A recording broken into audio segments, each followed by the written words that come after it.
Très chers frères et sœurs, nord, sud, de l'est à l'ouest, bonjour, bonjour, bonsoir. J'ai décidé tous ces derniers temps-ci de me retirer un peu des médias, d'être moins présent parce que je prépare quelque chose de gros aux Hosanna Eto'o, vous tous vous le savez. Bien mon plaisir ce matin déjà de voir Georgette Eto'o, la mère du continent. Parce que quand je dis la mère du continent, vous savez que le Cameroun c'est le continent. Mais en face du Cameroun, il y a un autre continent qu'on appelle la Côte d'Ivoire. Et vraiment, cette mère fait la fierté. C'est la mère ivoirienne d'origine qui fait la fierté des deux pays, plus grands pays.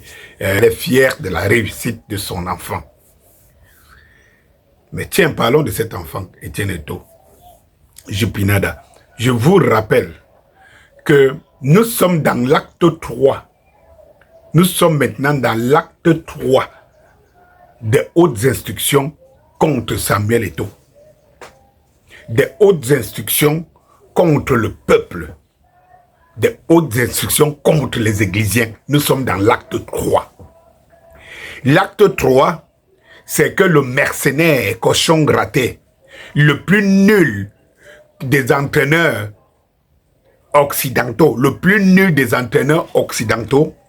est en mission dans les backpacks. Je vous avais dit ici que, et d'ailleurs, Koufondo nous avait averti ici que la hache de guerre est comme ça. Et je vous avais dit que le diable, ce n'est pas quelqu'un qui se convertit. Si le diable se convertit, c'est que le mal n'existe plus dans ce monde. Vous devez le comprendre. Le diable ne se convertit jamais. C'est qu'il marche parce que sa survie en dépend. Mais pendant qu'il est là, le premier trou d'air qu'il va voir, il va exploiter. Pendant que les autres font semblant parce que l'ordre est venu du Père, du plus haut, lorsqu'il a compris, c'est que le harcèlement qu'il y avait derrière Samuel Eto'o, il a dit, mais attendez un peu, mais c'est mon scalp que vous voulez, laissez-moi mourir en paix. Alors, on a fait la paix des braves. Mais par derrière, il y a quelqu'un qui tient la main. Je vous avais montré des photos ici d'André Onana et du cochon gratté là. Et je vous avais dit que le véritable sélectionneur de l'équipe nationale aujourd'hui, c'est André Onana. Les gens m'ont dit, vous êtes en train de le voir des yeux. C'est André Onana. Pendant qu'Eto'o parcourt le monde à récupérer les joueurs, vous vous rendez compte qu'un entraîneur fait fi. Mais en retour, il vous parle d'un joueur de Porto. Tiens, Porto. Allez faire une corrélation entre André Onana et cette zone-là. Vous comprenez qui est le manipulateur. Lorsque vous entendez ce Marc Brice dire que André Onana aide beaucoup les autres gardiens, alors que actuellement, dans le monde du football camerounais et dans le monde des goals camerounais, on sait que c'est lui qui brille, n'étant pas dans le club qui fait briller, mais qui brille et qui a des éléments. Fabrice Ondoa. Pourquoi Marc Brice n'appelle pas Fabrice Ondoa? Comment on doit encadrer des gardiens alors qu'il y a un gardien qui est au-dessus d'eux, qui est là? Et là, les Camerounais ne parlent pas. Ils ne parlent pas. Voici Etienne Eto'o Pinada. Pendant que le même Marc dit qu'il manque d'attaquants, il aligne quand même des attaquants vieux qui sont plus capables de jouer 45 minutes. Il les aligne pendant 90 minutes. Et il y a des jeunes attaquants. Voilà Pinada Eto'o qui chauffe de tout bois.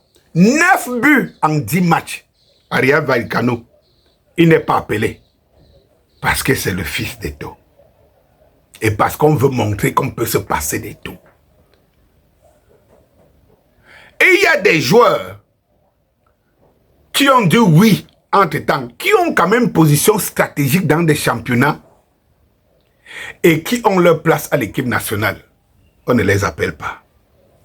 En retour, si vous remarquez, c'est qu'il y a au moins dans cette équipe, vous avez au moins 3, 4 titulaires qui ne jouent pas, qui n'ont pas de club. Et c'est qu'on appelle. Et certains qui ont trouvé des clubs, ils ne sont plus appelés.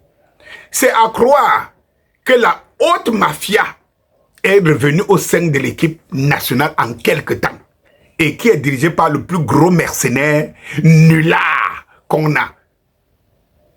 Bien, vous-même, vous voyez la mafia de nos yeux, mais tant que les victoires sont encore là, il y en a qui ne se réveillent pas. Ça, c'est la nature du Camerounais. Il se dit, oh, laissez-le travailler. Donc, on peut laisser quelqu'un travailler. Pourquoi vous n'avez pas laissé son travailler? Pourquoi vous ne laissez pas les autres travailler? Donc, il y a des gens qu'on peut laisser travailler. Parce que dès lors que vous êtes dans le compromis, dans le déni, dès lors qu'on vous attrape sur des raisons, vous dites, oh, laissez travailler. Mais vous étiez des meilleurs calculateurs des autres. On ne comprend pas. Acte 3. Acte 3. Chers églisiens, et quand je dis les églisiens, je dis les Camerounais dans leur majorité. Mais quoi de plus normal pour une société qui se veut chrétienne et croyante? Chers églisiens, vous ne deviez pas avoir peur ni honte de réclamer la justice. Parce que le pasteur qu'on vous a culqué, que vous servez, que vous soutenez, Samuel Eto'o, c'est la justice, la résilience, l'endurance, la persévérance, la réussite. Si vous ne suivez pas quelqu'un qui a réussi qui a réussi dans sa vie, quelle est votre référence? Vous allez suivre les nullards qui n'ont rien gagné parce que aujourd'hui, l'équipe nationale est gangrénée par des gens qui n'ont encore rien gagné. Sur l'acte 3 qui se prépare devant nous, c'est l'affrontement final. Vous devez le savoir. C'est l'affrontement final. Et moi, je ne m'exprime pas parmi des Camerounais amorphes qui regardent, qui se plaignent, qui se lamentent. Et ça, les autres nous collent ça au corps, nous, des églisiens. Et vous vous lamentez, vous faites quoi? Toi-même, voilà, tu as sorti ton maxi single il y a quelques mois. Tu as vu même les églisiens partager. On nous insulte. Voulez-vous continuer à laisser ce pays entre les mains du diable et de ses démons? Ça n'engage que nous. De toutes les façons, nous devons faire une démonstration de force. On ne nous demande pas d'aller dans la rue. On ne nous demande pas d'aller casser quelque chose. On nous demande de signaler notre présence. Nous devons être actifs. Et nous devons savoir que la communication, aujourd'hui, c'est l'arme fatale qui mène à toute réussite. Donc, si nous abandonnons la communication aux impies et hérétiques de ce monde, nous serons tôt ou tard avalés, que nous le veillons ou pas. Encore que nous le sommes déjà, nous sommes dans la sauce. Réveillons-nous. Réveillons-nous. Le hit, le tube Hosanna Eto'o arrive. Avec les collaborations que vous vous attendez pas. Arrive.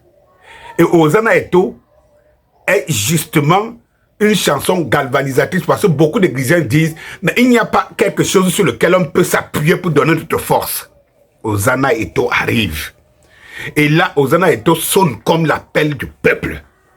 C'est là où nous devons faire notre démonstration de force pour savoir ce que le peuple pense et envoyer le message. Bonjour.